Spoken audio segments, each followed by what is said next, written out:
One of the things that a lot of new note investors or just investors in general that reach out to me about investing in notes have a little bit of difficulty grasping at first, especially if they have a real estate investing background, wholesaling, house flipping, those kind of things, is running your numbers on a non-performing note that's going to be probably headed towards foreclosure.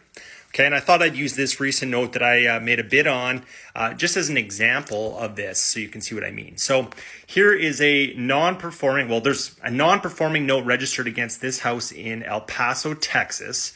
Here's the Google Street View here.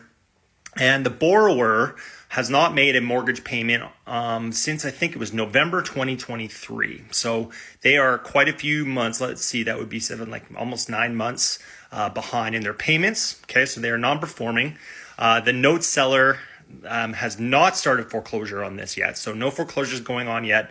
But the borrower has not made a payment in a long time. Okay, so I was approaching this note with the idea of probably either buying it and starting foreclosure, calling an attorney, getting the foreclosure process started, okay, or potentially reaching out to the owner/borrower of this home and seeing if they'd be willing to negotiate a deed in lieu of foreclosure, which means instead of going through the entire foreclosure process and having that affect their credit for the next 7 years, negotiate like a cash for keys where they would deed the property to us as the lender.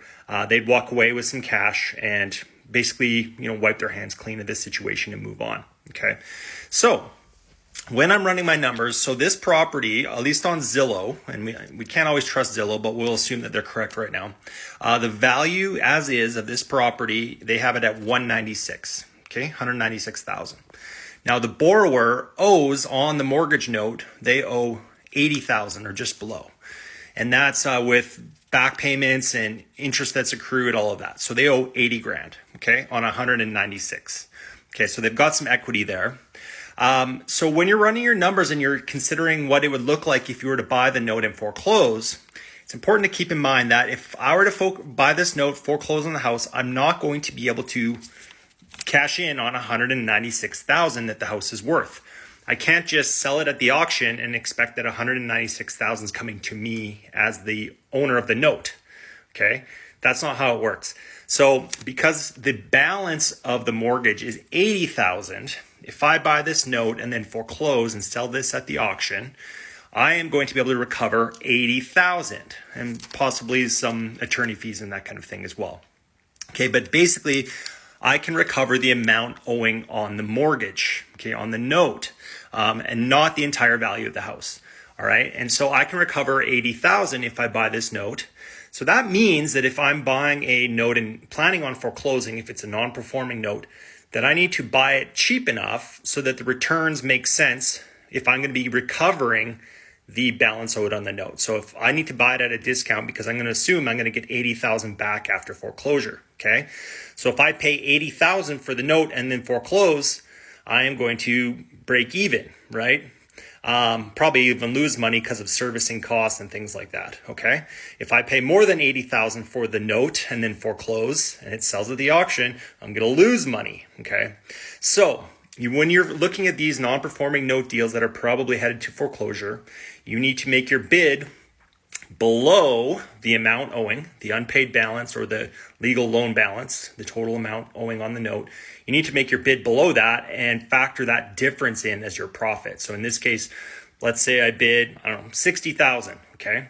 Well, if I bought the note for 60,000 and it's sold at the auction, I'd get 80,000 back and make a $20,000 profit. Okay. So if you're a new note investor, don't think you're going to be able to cash in at the foreclosure auction and get 196,000 back. That's not how this works. Okay. Now let's say though that no one bid on the property at the auction. Okay. Which there's a lot of equity and it's Texas, so I assume they would. But let's say you go to foreclose, no one bids, then you take the property back as the lender. Basically the starting bid, the amount that's owing on the note is basically what you now, it's like your bid. Okay. So you would own the property at that point, and now you can do what you want, sell off the property. And that's how you can get the 196,000. Okay. But that's only if no one bids. All right. It's an REO property and the lender now owns it and then you can sell it. Okay, so in that case, I could sell the property for 196 and cash in on all that equity. All right. The other thing is if we did negotiate a deed in lieu of foreclosure or cash for keys with the borrower that's living here, they would deed the property to us as the lender because we own the note. Then we could sell the property for 196,000 or whatever we sell it for and cash in on that equity. But the borrower would have to agree to walk away from all that equity in a cash for keys scenario. And, it's up to negotiation what that cash amount that the borrower would accept to just walk away and deed you the property. Okay. So when you're looking at non-performing notes, keep that in mind. If it's going to foreclose, you're only able to recover the total unpaid balance or the legal loan balance owing on the note, not the property value. And if you're going to try to get the full property value and all that equity, if there is any, it's got to be a cash for keys or deed in lieu with the borrower, or no one's going to be bidding on the property at the foreclosure auction, which if there's equity, that's probably not the case. Someone's going to probably bid it up. Hope that's helpful.